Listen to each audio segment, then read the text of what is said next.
네, 안녕하세요. 이제 윤석열 대통령이 이달 말에 마드리드에서 나토 정상회의에 초청받아서 가죠. 일본도 초청받아서 갑니다. 근데 가관입니다. 중국이 한국, 일본이 왜 거기 초청받아서 가냐 하고 길길이 날뛰고 있습니다. 미친 사람들 같아요. 미친 소리죠. 남이야 초청받아서 가던 말던. 그러니까 정신머리가 없는 거예요. 이게 뭐냐면 중국이 이제 러시아랑 패키지로 이렇게 같이 엮여서 지금 이 서방과 자유세계가 중러를 하나로 엮어서 한 쌍의 바퀴벌레로 고립시켜 가지고 이제 손을 보려고 하는, 딱 가둬버리려고 하는 상태이기 때문에 그 포위망이 짜이는 것에 대해서 길길이 날뛰는 거예요. 자, 대한민국이 그 포위망의 가장 중요한 역할을 맡고 있습니다. 오늘 그 같은 얘기를 좀 다른 각도에서 미국이 달라지고 있다. 미국이 달라지고 있는 겁니다. 이거 어떻게 해석할 거냐. 그 얘기를 오늘 드리겠습니다. 한마디로 미국이 반중반러로 자유공화로 수렴하고 있습니다. 자, 미중 대립은 트럼프 때 시작을 했죠. 우크라이나 전쟁은 바이든 때 터졌습니다.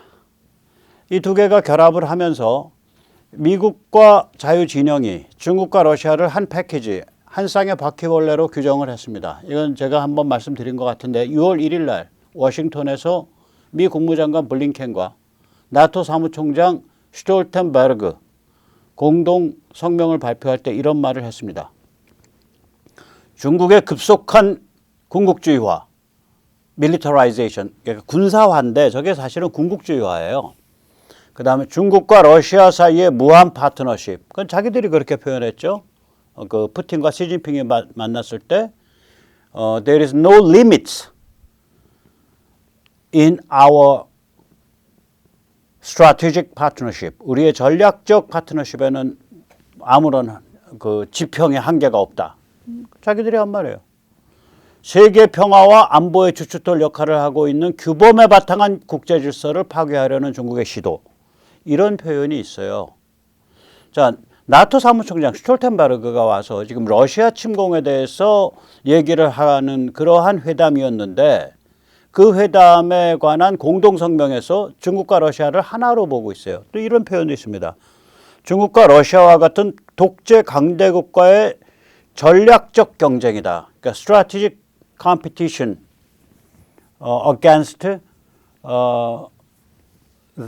authoritarian powers like China and Russia.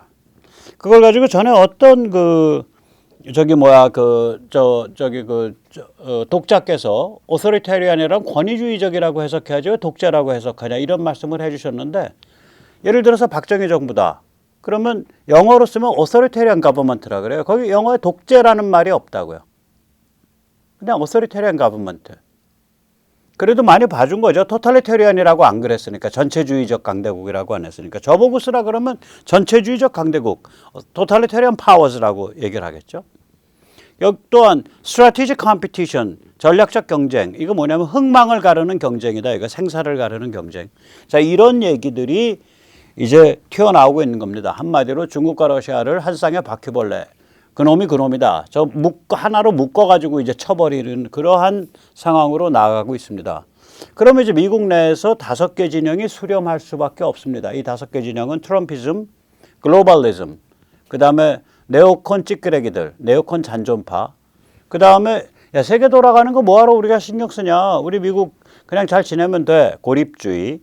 그 다음에 국무부, 국방부, 정보기관, 정보계통, 싱크탱크 교수들 이런 사람들로 이루어진 전문가 이 5개 집단이 있는데 이 5개 집단이 어디론가 수렴을 하고 있어요. 지금 모아지고 있어요. 그러니까 너가 옛날에 네오콘이었냐, 네가 옛날에 월스트리트 끼고 돌아가는 글로벌리스트였냐, 이게 문제가 안 되는 상황으로 지금 가고 있어요. 그래서 우리 같이 이제 트럼프의 이런 말하자면 애국주의적 파퓰리즘, 또 트럼프의 미중 전쟁 이런 것들을 지지했던 사람들, 또 트럼프의 낙선을 애석하게 여겨온 사람들의 입장에서는 좀 약올라요. 왜 저자들이 갑자기 좀 제대로 작동을 하지? 또 뭐가 안타깝냐면 많은 트럼프 지지자들 중에 일부가 상당수가 고립주의 전통이 있어가지고 이 움직임에 좀 제일 더뎌요. 고립주의가 제일 더뎌요. 지금 저 5개 진영 중에. 이게 수렴이 제일 늦어. 그래서 참 아이러니를 느낍니다. 자, 이런 상황이 되기 때문에 글로벌리스트들이 극좌 악마 내러티브와 결별할 수밖에 없습니다. 이 또 글로벌리스트들이 주권국가를 약화시키고 중국을 키워주고 러시아를 키워주고 메르켈, 그다음에 아들 부시, 그다음에 클린턴, 오바마 이러한 노선을 내려놓을 수밖에 없어요.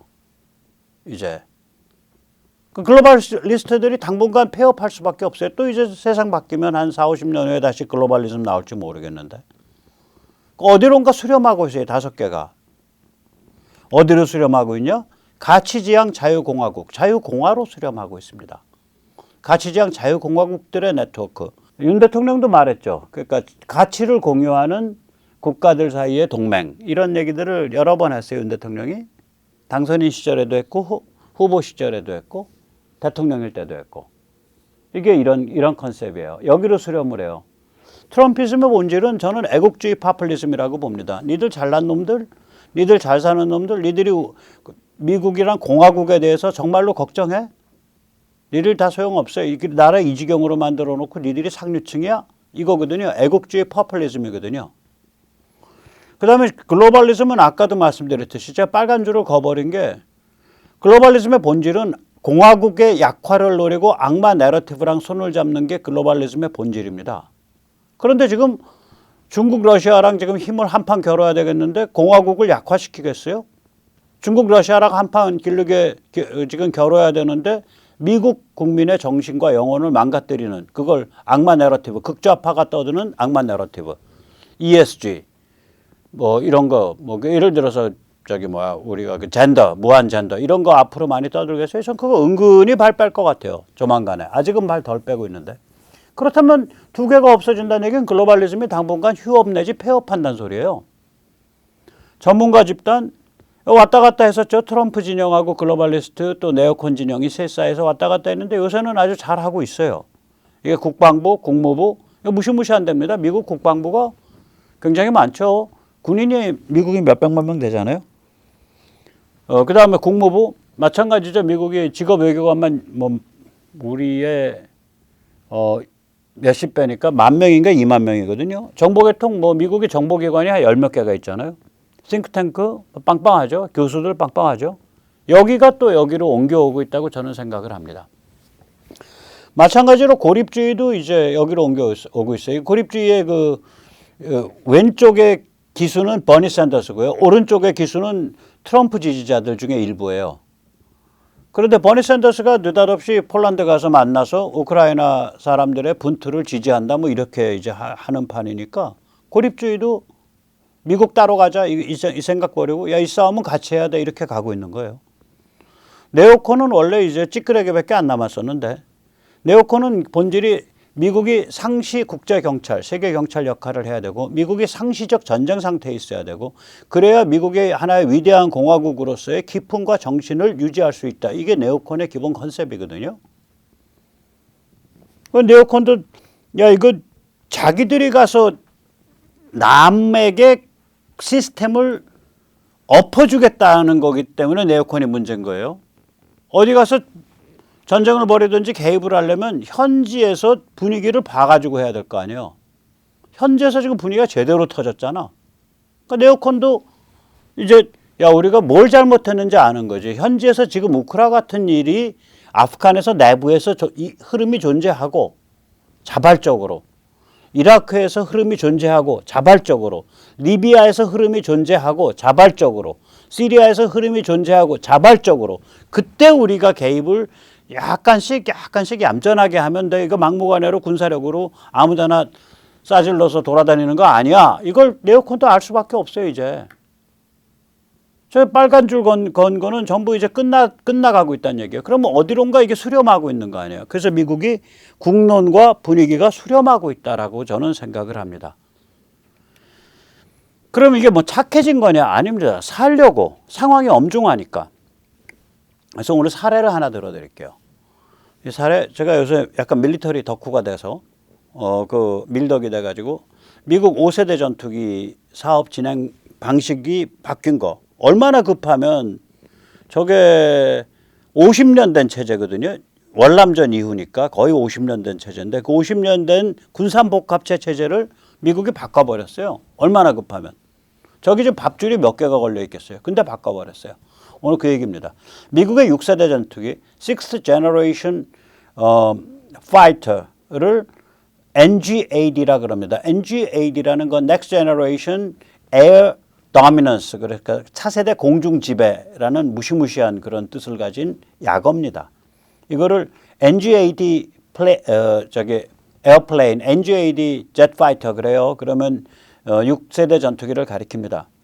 이것이 미국에서 참으로 예외적으로 정부 주도 방식으로 바뀌고 있어요.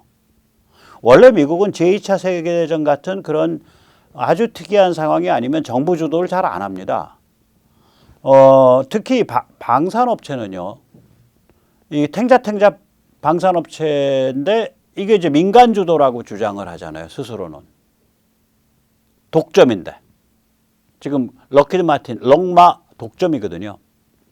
미국이 어떤 나라냐면 중앙은행, 우리로 치면 한국은행, 즉 연방준비위원회, FRB, Federal Reserve Board, 그게 민간 주식회사예요. 민간 주식회사에게 너 그 역할 해라고 국가가 면허를 내준 거예요. FRB라는 회사한테. 그걸 차터라 그래요. 면허 내주는 걸.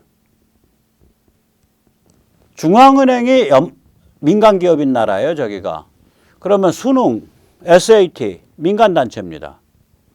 대학원 갈 때 보는 시험 치는 거 GRE 민간단체입니다. 우리 유학 갈 때 보는 시험 TOEFL 민간단체입니다. 전부 비영리 민간단체들이에요. 웬만한 표준기구, 아마 미국 표준기구도 민간단체일 거예요. 그 아스키 만드는데 그 저기 뭐야 아메리칸 스탠다드 어쩌고 저쩌고 하는 거 거기 민간단체예요. 원자력 그 안전위원회 같은 것도 그 표준 만들고 거기도 민간단체였어요. 지금은 정부가 그걸 일부를 가져갔을 거예요. 인증사업을. 아무튼 다 민간 위주예요, 저기가. 그런데 정부가 나서서 프로젝트를 바로 손을 깊게 담그고 끌어가?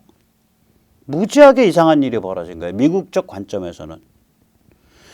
이게 왜 그러면 급해서 그래요. 6월 16일 날 하원 국방위 하원 국방위니까 저기가 밀리터리 커미티인가 그래요. 하원에.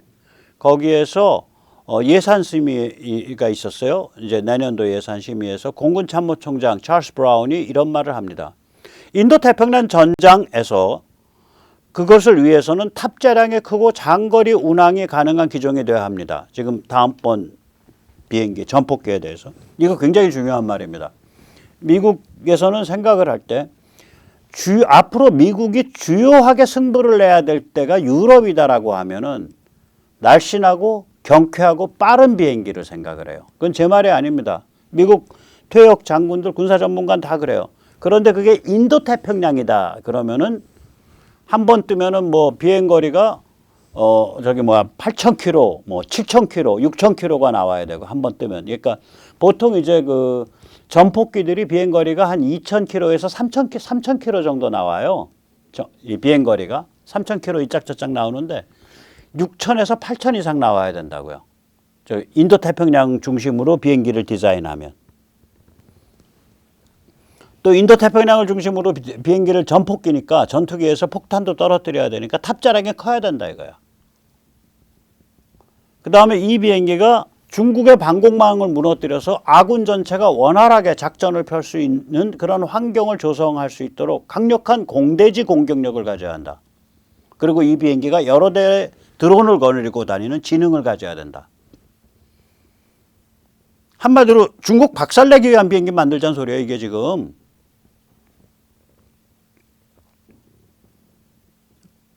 이 셋을 다 하는데 이게 첨단 6세대야. 그러니까 비행기 한 대 값이 1조 원이 돼요. 거의. 지금 그거 만들겠다는 거예요. 자, 그런데 이거를 민간한테 안 맡겨두고 바로 그냥 공군이 손을 이게 딱 틀어쥐고 가고 있어요. 전혀 미국답지 않게. 급하니까, 살려고, 상황이 엄중하니까. 이러한 분위기가 아까도 말씀드렸지만 미국의 그 5개 캠프, 5개 흐름, 트럼피즘, 글로벌리즘, 네오콘 잔존파, 고립주의, 그 다음에 전문가 집단, 이거를 하나의 어떤 대로 수렴을 해가고 있는 거예요. 이 위기의식이. 그 수렴되는 그 포인트가 뭐 어디냐? 그러면 우리식으로 표현하면 가치 기반 자유공화주의, 가치 기반 자유공화국들에 의한 그들이 주도하는 세계 시스템, 이걸 향해서 수렴해서 가고 있는 거예요.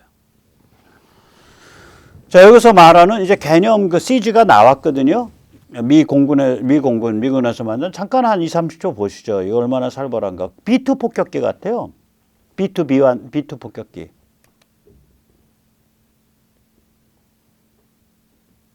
살벌하죠. 저게 6세대 전폭기라는 거예요. 저게 이제 쫙 드럼 몰고 다니는 거예요. 가오리 같이 생겼죠? 저렇게 되면 이제 레이더에 안 걸리죠. 완전 스텔스죠. 이제 이렇게 된다는 거예요. 이게 이제 이런 비행기들이라는 거예요. 6세대가. 그래서 이렇게 그 미사일도 잔뜩 많이 싣고 다닌다. 이거 상대방 깨뜨리는 거예요. 상대방 이렇게 작살낸다. 그리고 딱 우리는 잘 간다. 뭐 이런 뜻이에요.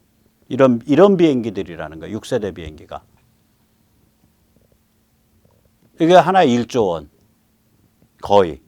그러니까 several hundred millions 달러니까 1 빌리언 가까운 거 아니에요? 우리로 치면은 만약에 저게 6억 달러다, 7억 달러다 그러면 1조 원 가까이 나오잖아요. 9천억, 1조 원. 거의 1조 원이에요. 한 대. 그게 지금 개발이 되고 있는데 이 프로세스를 잠깐 살펴보면 야, 미국이 진짜 위기의식이 아주 깊구나. 지금 마음 단디 먹었구나. 이런 느낌이 저절로 듭니다. 이 방식이 바꾼 거예요. 옛날에는 각 개의 방산업체가 주도를 했어요. 옛날이라는 게 지난 50년 동안, 반세기 동안, 70년대 이후로. 지금은 정부가 민간업체들한테 공조하라고 정부가 딱 붙잡고서 끌고 가고 있는 거예요. 이걸 두고 이제 국내 언론이 이제 미국은 말이죠 6세대 전투기를 1년 만에 만들었습니다. 2018년에서 2019년 사이에 만들었다라고 미국이 만들어서 띄웠다라고 2020년에 발표했습니다. 그거 다 모여갖고 다 디지털로 다 엮여서 디지털 엔지니어링에서 성공했습니다. 도대체 한국 방위산업업체, 한국의 카이, 한국의 촌스러운 기업들, 한화 에어로스페이스, LIG 넥스원 이런 데 뭐하고 있는 겁니까? 라고 떠들어요. 특히 한오경 같은 데 혹은 이상한 문재인스러운 자들이 빨리빨리 비행기 띄우세요. 빨리빨리 띄우세요. 아니 비행기가 무슨 호떡집에 불났나. 한두 달 늦어지면 어때? 서너 달 늦어지고 아무것도 아니에요. 이게 완전히 이게 오해라 그럴까 거짓말인데 미국이 2019년에 띄운 비행기는 우리가 지금 4달에 띄운다라는 제대로 된 비행기가 아니라 프로토타입이에요. 이런 컨셉으로 만들어 볼게요. 껍데기 만들어 갖고 엔진 채워서 간신히 조종관 하나 딸렁 놔둔 거. 앞으로 10년 이상 더 걸립니다. 저기. 나중에 보지만 우리는 본격화된 게 2015년부터 본격화됐는데 사실은 본격화된 거는 미국식 조건이었다면 본격화된 거는 우리는 3년 만에 뽑은 거예요. 비행기 지금. 진짜 비행기를. 그래서 새 모델을 확정시키는 게 앞으로 3년 반, 앞으로 그러니까 3년이라는 게 제가 보기엔 미국식으로 찌면 아무리 늦게 잡아도 우리는 2018년에 시작했다고 보면 되거든요. 2018, 2019에. 그러면 2018에 시작해서 18, 19, 20, 21, 22. 그 다음에 23, 24, 25, 26년에 우리가 양산 투입 목표니까 우리 8년 만에 뽑는 거예요. 굉장히 빨리 뽑는 겁니다. 아까 보셨잖아요. 미국 지금 10년 있다가 양산한다는 거거든. 여기서 무슨 일 벌어졌냐 한번 보세요. 이게 얘들 지금 아까 Next Generation Aerial Dominance, 그러니까 차세대 공중 지배라고 불리는 6세대 전투기 언제 시작했냐? 2014년 8년 전에 시작했습니다. 8년 전에 뭐부터 시작했냐? 나르파가 제가 가끔 말씀드리죠. 저게 아마 Defense Advanced Research Project Agency예요. 그러니까 국방부 첨단 연구 프로젝트 관리국. 저기는 프로젝트를 뭘 진행하고 있는지 전부 비닉이에요. 비닉 프로젝트. 우리는 그걸 비닉이라 그러거든요. 국방부에서 어떤 비밀스러운 프로젝트 하는데 그거가 뭔지 얘기도 국회에 안 하는 거. 그걸 비닉 프로젝트라 그래. 비닉 사업. 저기는 다르파는 전체가 다 비닉 사업이에요. 이 2014년에 다르파를 중심으로 2030년대 전투기의 개념을 규정하는 작업을 시작을 했어요. 그래서 한 1년 정도 해서 넘겼어요. 그때 그 넘긴 거 안에는 앞으로의 전투기는 드론을 끌고 다녀야 된다. 제가 어저께 보여드렸잖아요. 우리 KFX 드론 끌고 다니잖아요. CG에. 그 드론을 같이 개발했다고 우리가. 그 다르파는 드론 팀을 규정했지만 공군은 그건 역시 우리 조종사가 몰아야지. 공군이 개무시했어. 그러고 나서선 그리고 이제 프로젝트가 F-35 프로젝트가 내내 공군의 발목을 잡았어요. 지금도 F-35는 지금도 불완전한 작품입니다. 그래서 사고도 나고 계속 추락도 하고 그래요. 그래서 F-35 프로젝트가 내내 늦어졌어요. 그 F-35 양산 언제 됐냐? 2021년에 됐어요. 그래서 F-35, F-22를 공급한 록히드 마틴과 공군 사이가 굉장히 악화됐어요. 미국의 전투기는 대부분 록히드 마틴이 공급했습니다. 엔진은 3개를 써요. 특히 미국은 프래드 앤 휘트니하고 어저께 얘기 잘못했죠. 제가 보잉이 아니라 제너럴 일렉트릭 그 엔진은 2개 회사 걸 많이 쓰고 전 세계적으로 제트기 엔진은 3회사예요. 롤스로이스까지. 그중에 2개 회사를 미국 회사를 많이 쓰고 엔진은 그 보잉은 주로 민수기를 많이 만들고 여기는 주로 공군기를 많이 만들어요. 전투기를, 군용기를, 록히드 마틴은. 그래서 록히드 마틴이 사실상 독점 사업자 비슷해요. 미 공군에. 근데 관계가 굉장히 악화됐어요. F-35 때문에. 그래가지고 공군이 주장해서 F-35 그 구매 대수도 60대에서 뭐 48대인가로 다시 줄여버렸다고요. 최근에. 자, 이런 상황에서 미 공군 입장에서 중국은 있고 지금 러시아도 심상치 않고 그러니까 미 공군이 트럼프 때 2019년에 미 공군이 개방 아키텍처 디지털 엔지니어링 제가 이제 오픈 아키텍처라고 자기들이 그래요. 또 디지털 엔지니어링 DE죠. 그래서 제가 OAD라고 약어를 만들어 봤어요. 이거를 표방하면서 업체들이 공군이 제공하는 공통 인프라 위에서 작업해서 프로토타입을 만들어라 이렇게 지시를 한 거예요. 이런 일 없었어요. 이게 뭐냐면 야 우리가 작업 조건 깔아줄 테니까 록히드 마틴이건 뭐 객기드 마틴이건 간에 다 들어와서 우리가 지명하는 업체 다 들어와서 여기서 니들이 작업판 깔아놓고서 한번 해봐. 이렇게 지시를 한 거예요.